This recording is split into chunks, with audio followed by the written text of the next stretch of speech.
Muy buenas tardes. Damos la bienvenida a la Presidenta Constitucional de los Estados Unidos Mexicanos, doctora Claudia Sheinbaum Pardo, y al Presidente de la República Francesa, excelentísimo señor Emmanuel Macron.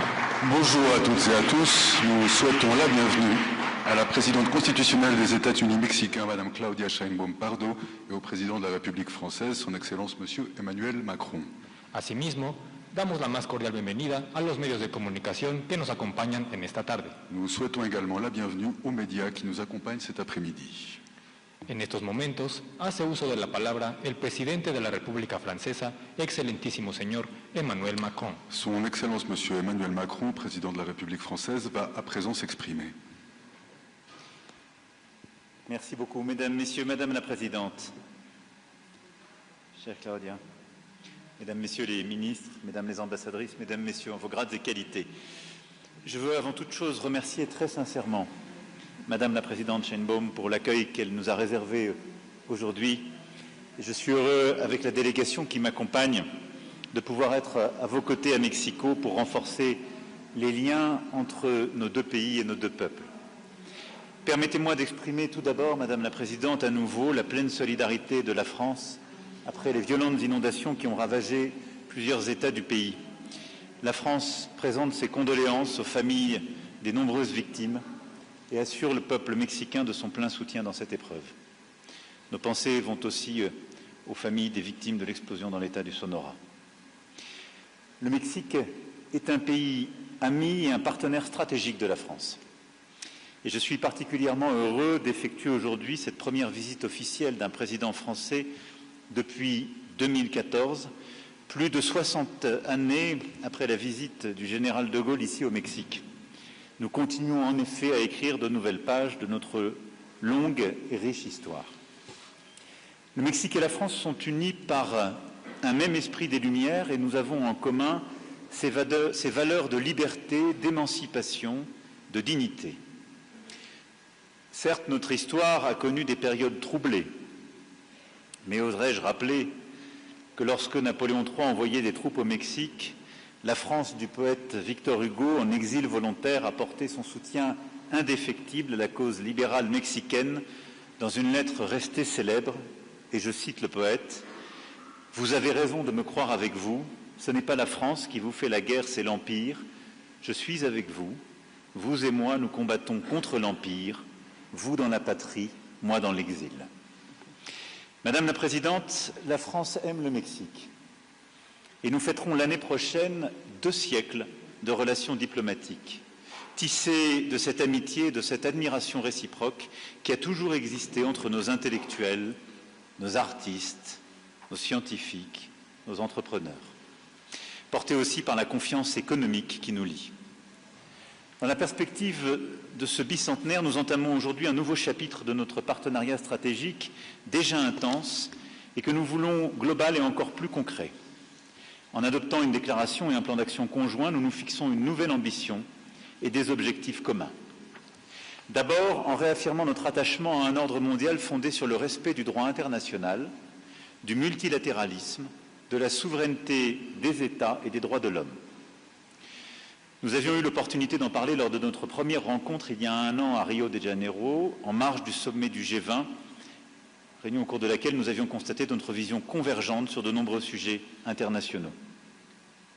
Dans un monde de plus en plus fragmenté, nous nous engageons à porter ensemble des initiatives communes au plan multilatéral, comme celle sur l'encadrement du droit de veto en cas de crime de masse.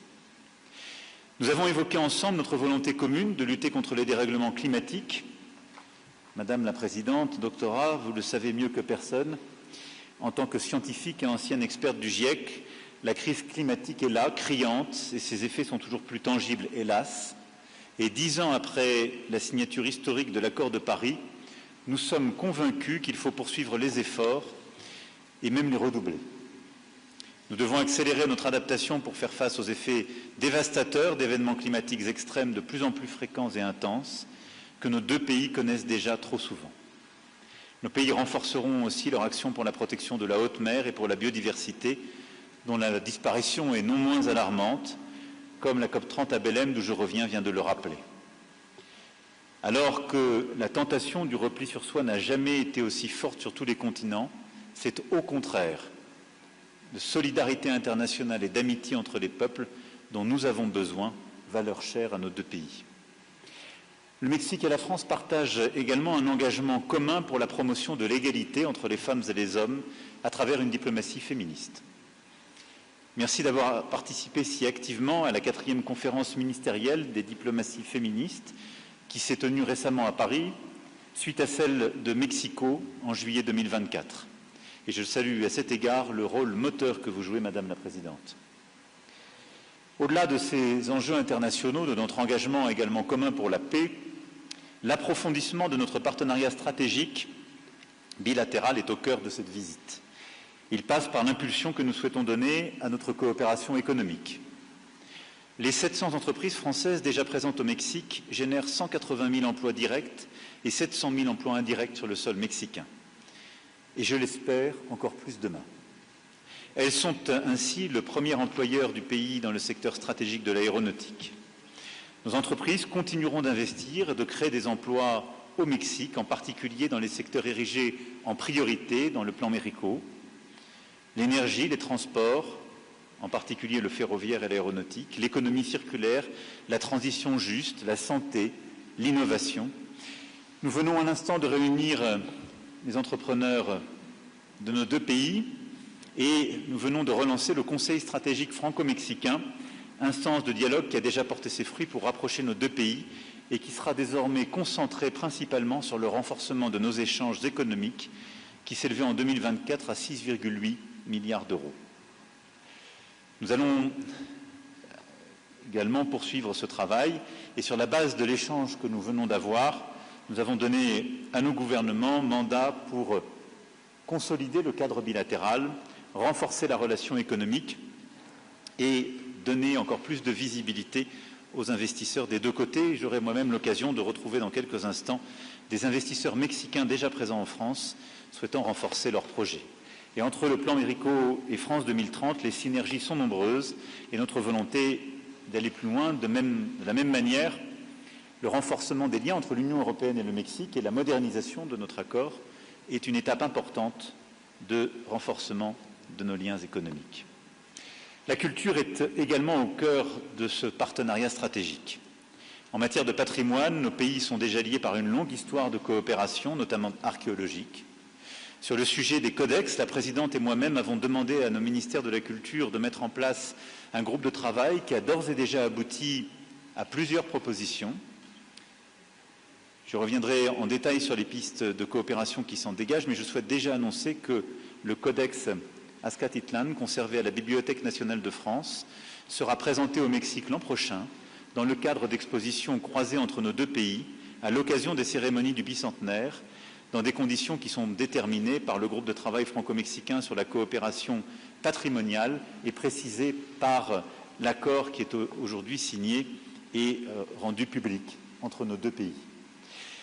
Ceci vient dans un cadre plus large d'exposition, d'échanges, de programmes de coopération qui permettra de créer de nouvelles opportunités de recherche scientifique, d'échanges, de projets et qui permettra aussi, au-delà des projets numériques, des partenariats dans à peu près tous les domaines, allant de la présence de la Comédie Française lors de cette année du bicentenaire, ici au Mexique en 2026, au renforcement de notre partenariat en matière d'industrie culturelle et créative.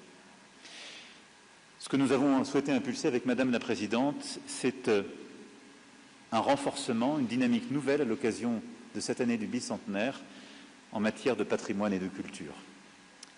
Le Mexique et la France organiseront ensemble, à l'automne 2026, un grand festival culturel franco-mexicain constitué d'événements qui célébreront l'amitié entre nos peuples et rendront hommage à la créativité des artistes de nos deux pays.